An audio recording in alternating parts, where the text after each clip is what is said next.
السلام عليكم ورحمة الله. نشرة الأخبار من الفضائية الإريترية، معكم فيها عبد الوهاب محمد أمان.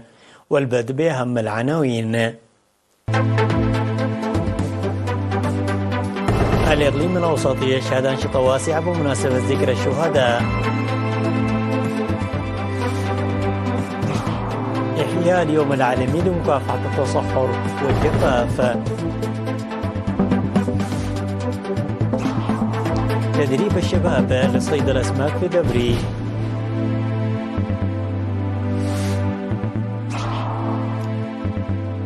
الرئيس الروسي يستقبل نظيره الإماراتي في سان بطرسبورغ.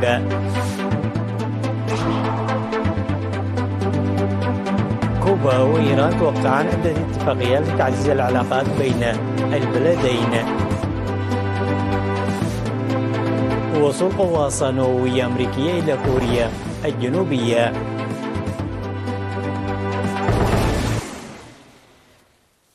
من العناوين إلى التفاصيل. شهد الإقليم الأوسط تنظيم أنشطة متنوعة وفقرات فنية عكست عظمة ذكرى الفخر، ذكرى شهداء الأبرار، بالإضافة إلى أنشطة نفير واسعة. وقد نظم أعضاء وزارة الإعلام في 13 من يونيو في قاعة هاجر ميديا ببرنامج ثقافي وفني بمناسبة الخالدة ذكرى الشهداء الأبرار، اشتمل على قصائد شعرية وألحان غنائية وقصص بطولية قصيرة عكست معنى عظمة الاستشهاد.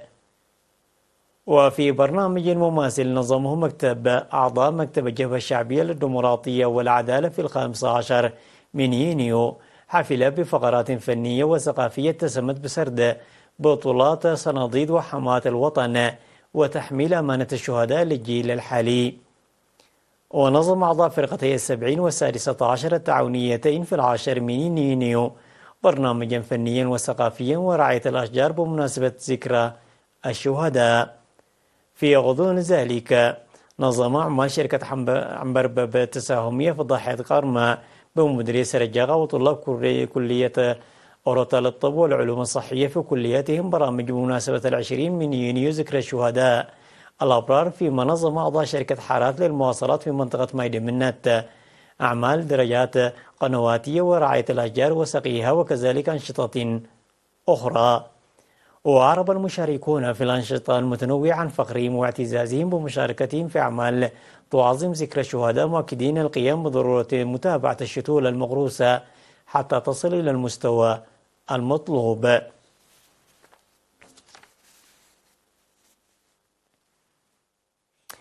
أحيت وزارة الزراعة اليوم العالمي لمكافحة التصحر والجفاف 16 من يونيو في أسمرة. وأوضح مكتب العلاقات العامة في وزارة الزراعة بأن يوم مكافحة التصحر والجفاف تم إحياؤه بالتركيز على قضية حق المرأة في الأرض تحت شعار المرأة أرضها حقها.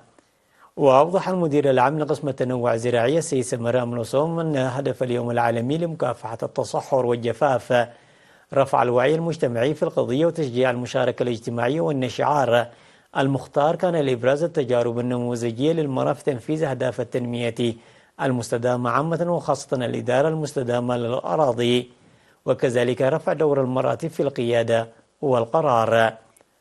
وقدمت قريرا مصحوبا بالأرقام بالأنشطة المنفذة منذ قضاء الاستغلال حول حماية التربة والمياه وبناء السدود والحواجز المائية وتركيب موقدات حنات المقلل من استهلاك الحطب وأنشطة التشجير وإقامة المحميات بمشاركة قوية للمرأة. وقرأت في المناسبة رسالة الأمانة التنفيذية لاتفاقية الأمم المتحدة لمكافحة التصحر وتوضيح للاتحاد الوطني للمرأة حول المشاركة العملية للمرأة لمكافحة التصحر وفقر التربة ودورها ومهام الاتفاقية الأممية لمكافحة التصحر والجفاف والوضع الوطني الراهن وبرامج وتحديات مكافحة الجفاف وقصص نجاحات المرأة. وقدم المشاركون في المناسبة آراء وتوصيات حول إعداد استراتيجية وخطة وطنية لمكافحة التصحر والجفاف وتقوية الدعم ومشاركة وحقوق المرأة في الأراضي وعموم التنمية والاستفادة الآمنة للأراضي الزراعية.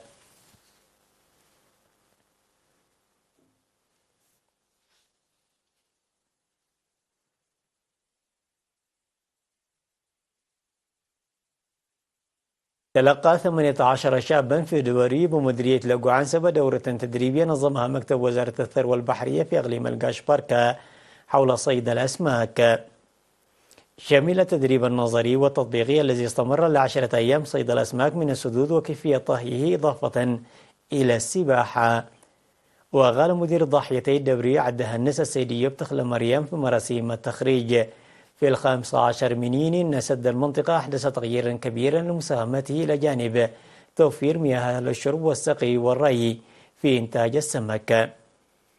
من جانبه أوضح مدير مديرية لاغو عنسبة السيد أبراهام حقوس أن أنشطة تربية الأسماك مباشرة داعيا للمتدربين للاستفادة الجيدة من التدريب ونقل المعرفة المكتسبة إلى الآخرين.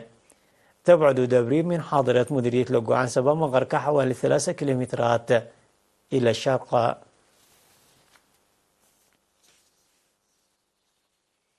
أفادت وزارة العمل والرعاية الاجتماعية في تقريرها بأن المواطنين في الخارج قدموا تبرعات مالية لصالح تنمية صندوق أمانة الشهداء وأسر الشهداء.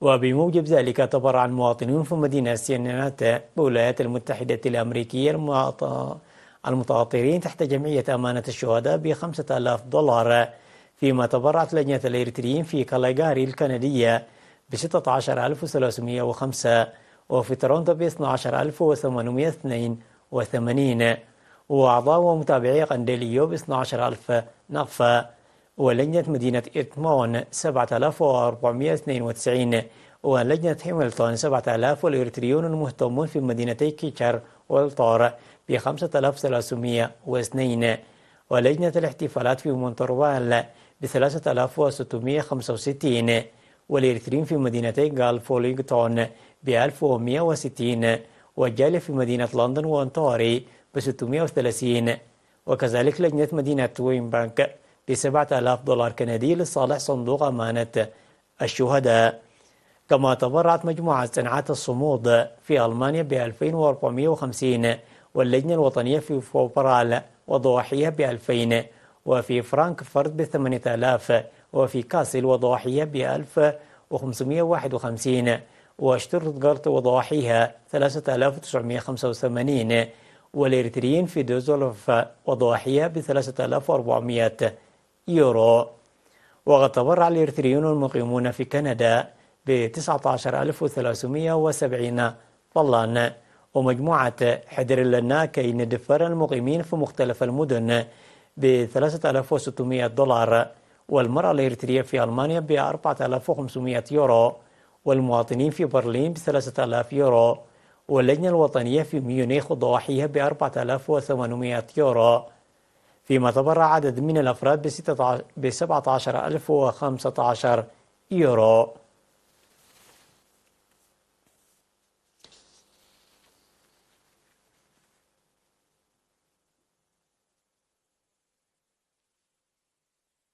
اتخذ سكان منطقة تارامني في مديرية دباروا بالإقليم الجنوبي خطوة بناءة لحل مشكلة نقص الفصول الدراسية منسقين طاقاتهم وأموالهم. وأوضح كل من المدير الإداري والمدير التنفيذي للضاحية أن مهام بناء 4 فصول دراسية إضافية بمبلغ مالي قدره 450 ألف نقفة جمعها سكان مناطق تاخيتا وغولا وتارامني أشرفت على الاكتمال. وذكر السكان واللجنة الآباء أنهم قاموا بجمع 70 ألف نقفة لصيانة المدرسة التي تعرضت لأضرار الأمطار مصحوبة برياح عاتية عام 2021، فيما قاموا في الوقت الحالي ببناء 4 فصول دراسية. وقال مدير المدرسة الأستاذ قرماي محاري أن الخطوة التي اتخذها السكان لحل ضيق الفصول الدراسية تخلق انسيابية نسبية للعملية التعليمية. هذا وتقدم مدرسة تارامني الابتدائية والمتوسطة التي تضم 15 فصلا دراسيا تقدم التعليم ل 1763 طالب وطالبة.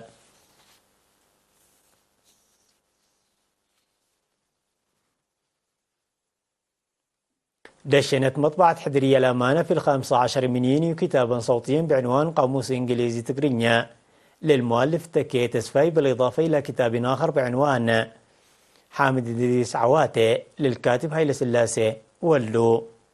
وذكر السيد إفريم هبتسين من مطبعة حدري الأمانة: في الوقت الحاضر ظل يصل الكتاب إلى القراء ليس مطبوعا وحسب، بل وبأساليب متنوعة، مشيرا إلى نشر كتاب حامد إدريس عواتي مسجلا بصوت الصحفي المخضرم أسمرهم هبت مريم. وأشار إلى أهمية القواميس في نمو اللغات وحفظ الكلمات والعبارات والأمثال. لذلك قامت مطبعة حدري الأمانة مدركة هذه الأهمية بإعداد القاموس الإنجليزي التقريني المتطور الصادر عام 2012 للمؤلف تكية تسفاي بقدرات شبابية محلية. وأوضح بأن الهدف من ذلك هو تحميل القاموس الذي يحتوي على حوالي 144 كلمة في الجوالات واللوحات. وذكر المؤلف تكية تسفاي العمل الكبير الذي قامت به مطبعة حدري الأمانة، مناشدا لتفعيل ذلك في كافة اللغات الوطنية وعدم انحصاره في اللغة التقرينية فقط. الأخبار العالمية بعد فاصل قصير، تفضلوا بالبقاء معنا.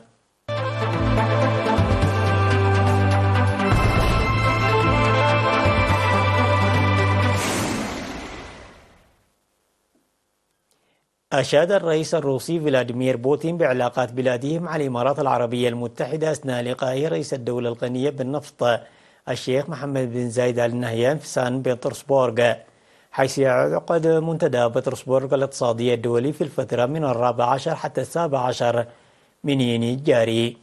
وقال بوتين في تصريحات متلفزة في بداية الاجتماع الذي عقد على هامش قمة اقتصادية في ثاني أكبر مدن روسيا أن الإمارات مش شريك جيد للغاية. من جهته قال الرئيس الإماراتي أنه يؤيد خفض التصعيد والتوصل إلى حلول سياسية للنزاع الأوكراني. وأضاف القول أنه ناقش مع بوتين الشراكة الاستراتيجية بين بلديهما بحسب بيان نشرته وكالة الأنباء الإماراتية الرسمية. وتتعاون روسيا والإمارات العربية المتحدة بشكل وثيق عبر تحالف أوبيك بلاس النفطي.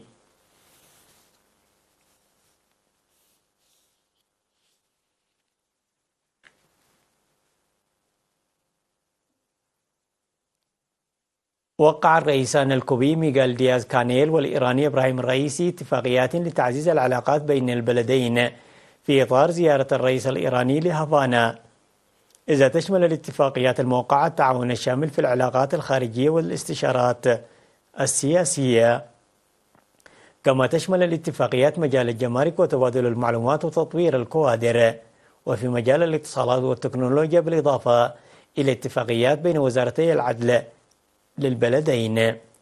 وفي وقت سابق استقبل دياز كانيل نظيره الإيراني في هافانا، حيث محطة رئيسه الثالثة والأخيرة في جولته في أمريكا اللاتينية بعد أن زار فنزويلا ونيكاراغوا، فيما عقد الرئيسان لقاء قمة في قصر الثورة في هافانا بعد استقبال رسمي للرئيس في باحة القصر. بدوره أكد الرئيس الكوبي ميغيل دياز كانيل لنظيره الإيراني إبراهيم الرئيسي أنه سيزور طهران قبل نهاية العام الحالي، فيما شدد على أن كوبا وإيران تعيشان ظروفا مماثلة من العقوبات الغربية الأحادية الجانب.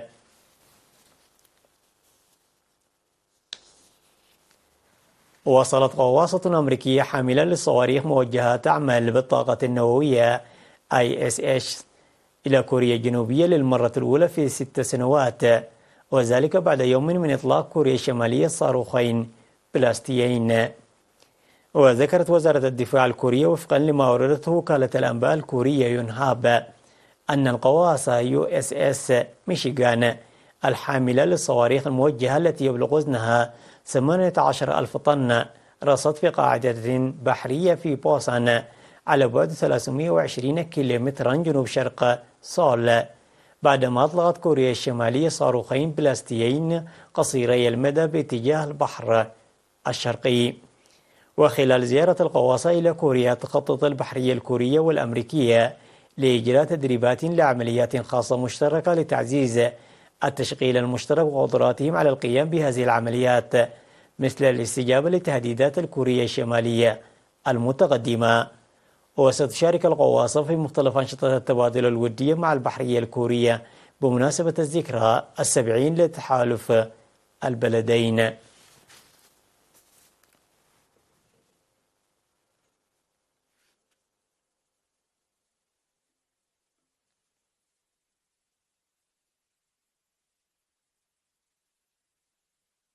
تذكير بأهم العناوين مرة أخرى.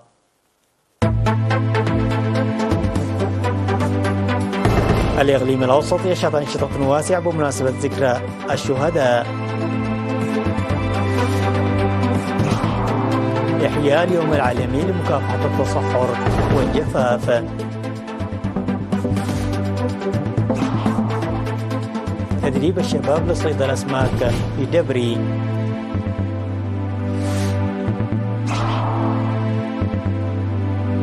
الرئيس الروسي يستقبل نظيره الإماراتي في سان بطرسبورغ.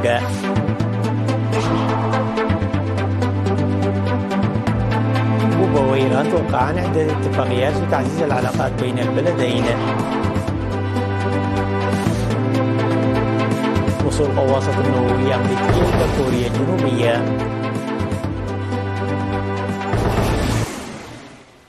وصلنا إلى ختام النشرة، في أمان الله.